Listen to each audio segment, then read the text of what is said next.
Good afternoon. Thank you all so very much for your time today. I'm going to wear a couple hats in my couple minutes, okay?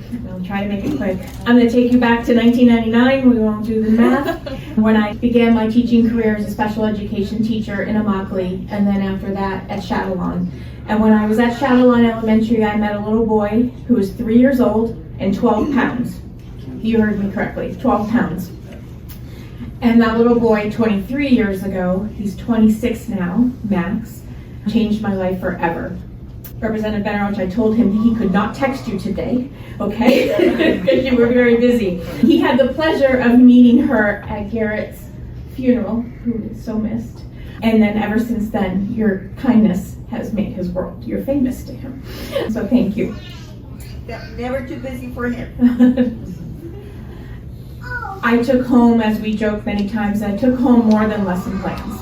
I took home a 3-year-old little boy with special needs, developmental disabilities, failure to thrive, 31 diagnoses to today. And we just keep on going. We keep swimming, as he always says. In 2014 and 15, every doctor in the state of Florida and in our community said that he was terminal, and there was nothing else that we could do. We had been fighting for a very long time, and that was truly just not going to be an answer. We went to Boston Children's 2 times, we went to Mayo in Minnesota, and if it wasn't for our dear friends and family, and some of you here today, with funded needs and such, my biggest fear was to come home from the hospital and not have that house anymore, because I lost my job, lost everything, and that was the biggest fear. How do we leave the hospital from saving his life and not have a place to be? And so I tell you that is because it has evolved to my current position and my career, is that I have faced, as whatever middle class, whatever that was growing up, how hard it was just to get that little help when we needed it the very most. We say terminal is a place in the airport, and it is, because he's 26 years old.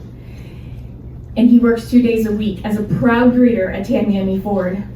And I recently got that call from Social Security that his disability was almost up. And when they redid it, it was going to be $450 less a month because of the 6 to 8 hours that he works per week as a greeter. And many times he can't go because his Crohn's disease doesn't allow him to go. And the Zellers are more than gracious with their compassion. I tell you that because I was asked, does he have a coin, does he have rare coins? And I said, no, does he have a coin collection? And that was going to impact his income. He graciously got a holiday bonus. And how do you tell your child with developmental disabilities, we can't put it in the bank? Don't arrest me. How do we get through that process? So that takes us to everything that what everyone has said today, from the health insurance that I've had to pay. When I adopted him, it was said he'll have care, he'll have insurance, everything will be covered, and that certainly hasn't been the case. As my position today as a CEO of NAMI Collier, we have shown that early intervention really works, and we see that with every child that comes through our doors. Max is over 22, and he's 26 now. And because of my new agent over there, Miss Stephanie, and my background, we have receiving so many more young adults over 22 that need that daily life skills program. And all our programs are free of cost, but we can only do so much with the team that we have. Thank you for listening to everyone today. And my last comment is, because you've heard it a few times, that mental health and disabilities, it's all one word.